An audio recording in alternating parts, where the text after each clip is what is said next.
dalam upaya melestarikan kehidupan dunia, jangan sampai menabrak hal-hal yang dilarang sehingga tidak bersesuaian dengan tujuan kita, yaitu mencari akhirat tadi. Salah satu cara yang tidak sejalan dengan perintah yang sebenarnya di dalam kita mencari dunia ini adalah misalnya kita mencari keuntungan atau demi mencari keuntungan buat diri kita, kemudian kita mengabaikan kepentingan orang lain atau bahkan sampai merugikan kepentingan orang lain, ya, sampai membuat orang lain kemudian terbebani oleh berbagai beban akibat kita serap kepentingannya untuk diri kita. Nah, itu yang tidak dibenarkan.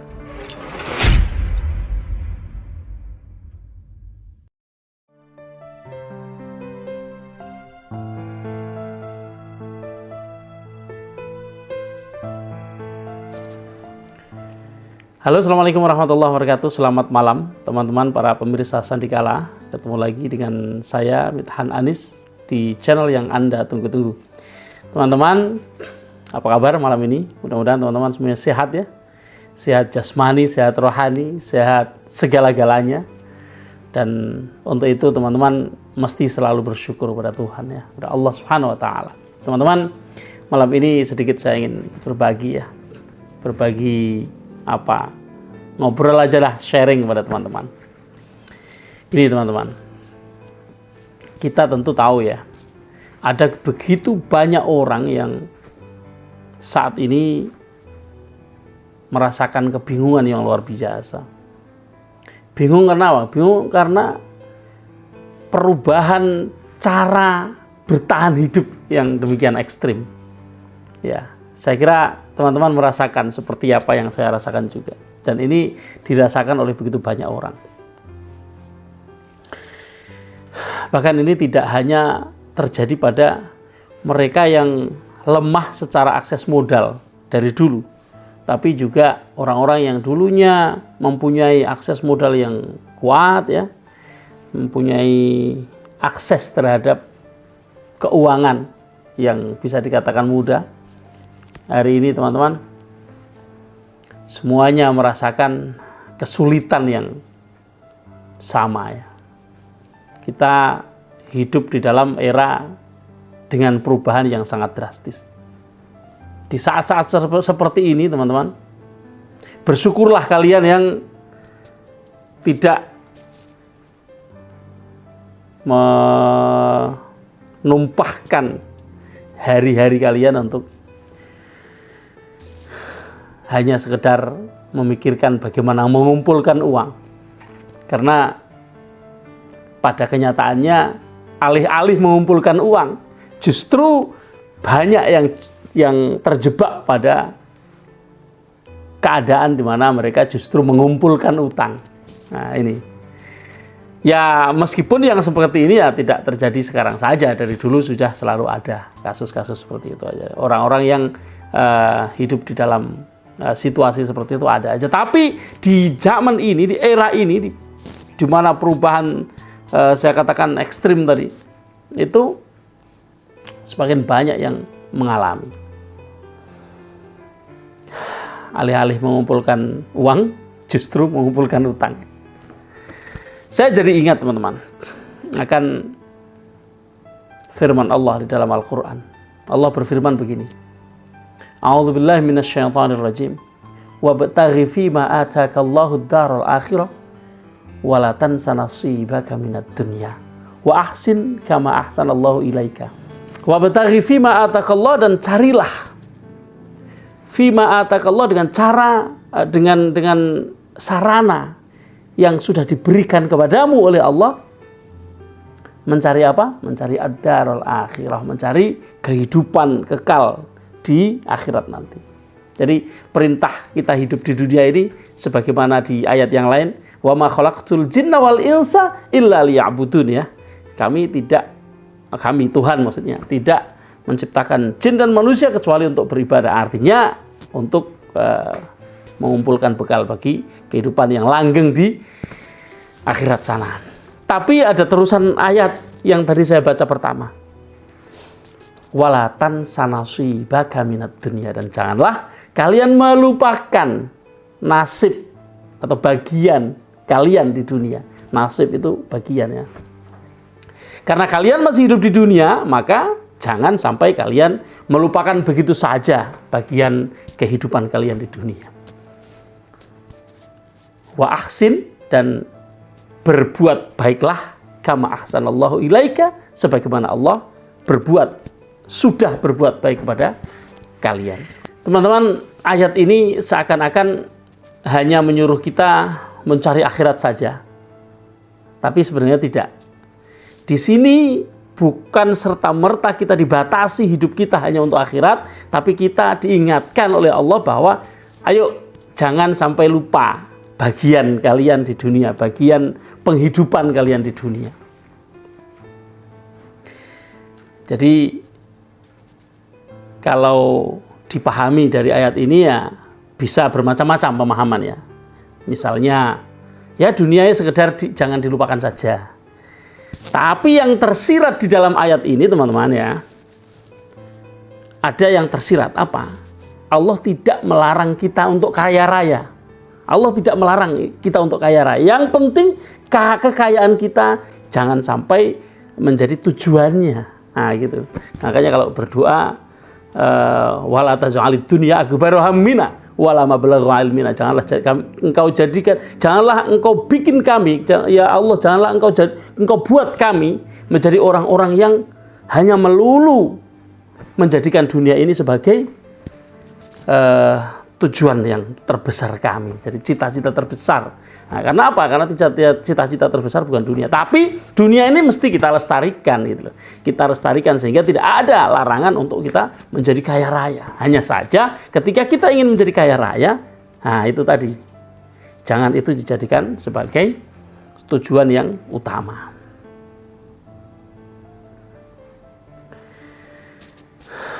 Tapi dengan adanya ayat seperti ini, teman-teman, kita dibatasi bahwa ketika mencari dunia, ya, kita dalam upaya melestarikan kehidupan dunia, jangan sampai menabrak hal-hal yang dilarang sehingga tidak bersesuaian dengan tujuan kita, yaitu mencari akhirat tadi. Salah satu cara yang tidak sejalan dengan perintah yang sebenarnya di dalam kita mencari dunia ini adalah misalnya kita mencari keuntungan atau demi mencari keuntungan buat diri kita, kemudian kita mengabaikan kepentingan orang lain atau bahkan sampai merugikan kepentingan orang lain ya, sampai membuat orang lain kemudian terbebani oleh berbagai beban akibat kita serap kepentingannya untuk diri kita. Nah, itu yang tidak dibenarkan. Nah, kembali pada soal numpuk utang tadi, teman-teman. Saya kalau bicara agak ke kanan ke kiri ya, supaya teman-teman tidak hanya fokus pada satu hal, tapi ada hal-hal lain sebagai bumbunya, sebagai pembandingnya, ya, sebagai wacananya. Teman-teman mungkin yang sudah biasa ke bank, coba ingat ya, kalau kita masuk ke bank, kita sedang mau antri di teller misalnya ya, kita sedang mau antri, biasanya disamperin nih sama seorang perempuan, seorang cewek ya, untuk menawarkan. Apa yang dia tawarkan? Biasanya kartu kredit, teman-teman. Tentu pada mengalami ya, kayaknya bukan saya doang yang mengalami. Nah, jadi itu memang SOP-nya seperti itu. Jadi ketika orang masuk bank ditawarkan kartu kredit. Ya sebenarnya nggak cuma ketika di bank saja, karena kenyataannya orang menawarkan kartu kredit itu kadang seringkali juga melalui telepon, tiba-tiba ada telepon berdering 021. Biasanya sudah pakai nomor-nomor Jakarta nih, 021 itu diangkat dari perusahaan ini menawarkan kartu kredit. Saya sudah berkali-kali mendapatkan tawaran-tawaran seperti itu, makanya oke ya, Teman-teman, apa sih sebenarnya kartu kredit? Tentu yang belum pernah mempunyai kartu kredit biasanya pengen banget punya kartu kredit ya, pengen banget. Sebenarnya bagi yang sudah biasa punya kartu kredit dan sudah mulai malas memakainya, kartu kredit ini tidak lain adalah tiket untuk menumpuk utang. Jadi, tapi gini loh, kartu kredit ini adalah bagian dari salah satu cara bank untuk mengoperasikan bisnisnya. Ya. Jadi memang kartu kredit itu kan kita punya kartu, dan kita membeli sesuatu belum bayar, siapa yang bayar? Yang membayar adalah bank, ya kan? Kemudian nanti kita membayar kepada bank yang mengeluarkan kartu kredit ini, gitu ya. Tentu di situ kan ada interest sehingga karena membayarkan kita dulu, kemudian nanti kita membayar pada dia lebih dari yang kita bayarkan tadinya. Ini salah satu cara mereka untuk mengoperasionalkan bisnisnya, dan itu normal saja karena di bank memang sistemnya seperti itu. Saya katakan that's their way, one of their way to make money. Kalau kita bikin uang, bank pun bikin uang bukan dengan mencetaknya ya teman-teman ya, jangan salah ya. Jangan dikira bank asal cetak uang enggak, nanti jadi inflasi. Bukan begitu cara bank mendapatkan uang ya. The way to make money ya seperti ini. Memang uang diputar untuk usaha, diputar untuk berbagai sektor ya. Salah satunya sektor mengutangi dengan kartu kredit. Bahkan ya teman, saya mau cerita, saya ada teman nih, teman, yang sebagai seorang sales dari sebuah kartu kredit ya. Dia ini sampai di target 1 bulan harus mendapatkan sekian nasabah gitu ya, sekian pengguna gitu. Ya itu artinya memang bank menggecarkan itu untuk mencari pendapatan ya, mencari income bagi bank.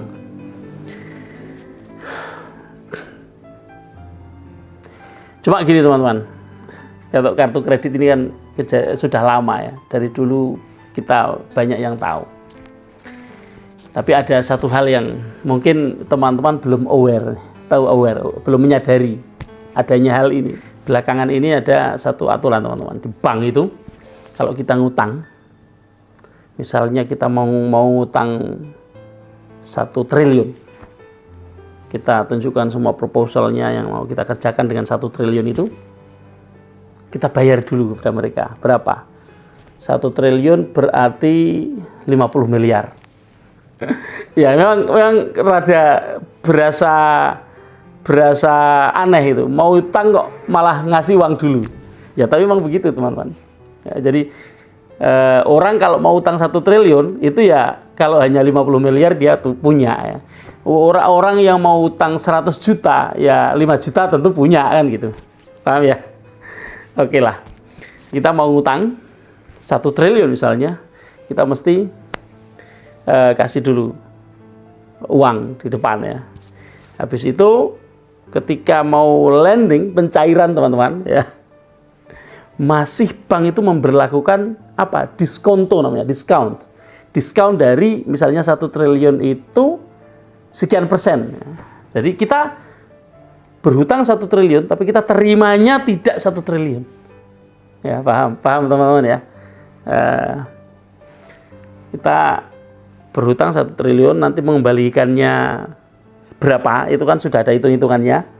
Tapi ketika seharusnya kita terima 1 triliun, itu ternyata ada namanya diskonto di situ. Bank itu bayarnya bukan 1 triliun kepada kita, tapi kurang dari itu. Nah,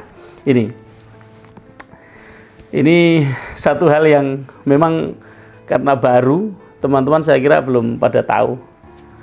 Ya, saya cuma cerita aja. Siapa tahu teman-teman nanti ngalamin, bisa berbagi cerita sama saya ya. Oke teman-teman, ngobrol-ngobrol kita ya cuma tentang ini ya. Jadi bagaimana orang menghadapi perubahan cara bertahan hidup di zaman ini, perubahan kebijakan finansial ya, perubahan macam-macam, perubahan di zaman ini sejak ada COVID ya, sejak ada pandemik COVID-19 itu luar biasa perubahannya, luar biasa sungguh. Kalau teman-teman milah-milah apa yang dulu bagaimana, sekarang bagaimana, dulunya seperti apa, sekarang seperti apa, itu kalau teman-teman perhatikan nanti akan mendapatkan sisi-sisi yang teman-teman pada nggak aware. Ternyata begini ya gitu. Ya itulah.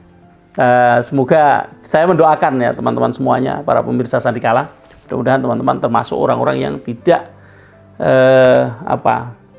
mengalami hal-hal yang semakin mempersulit atau semakin membebani kehidupan teman-teman. Memang dalam hidup ini kita hanya punya pilihan-pilihan. Apakah kita mau milih A atau kita mau milih B? Yang jelas setelah kita lahir, sebelum kita meninggal, yang ada di antaranya adalah pilihan. Kalau Pak Effendi mengatakan B sebagai birth dan D sebagai death, maka di antara B sama D ada C, yaitu choice. Choice inilah yang harus kita kelola. Bagaimana kita memilih hal-hal yang tidak hanya menguntungkan diri kita, tapi juga jangan sampai merugikan pihak lain. Selamat malam. Assalamualaikum warahmatullahi wabarakatuh.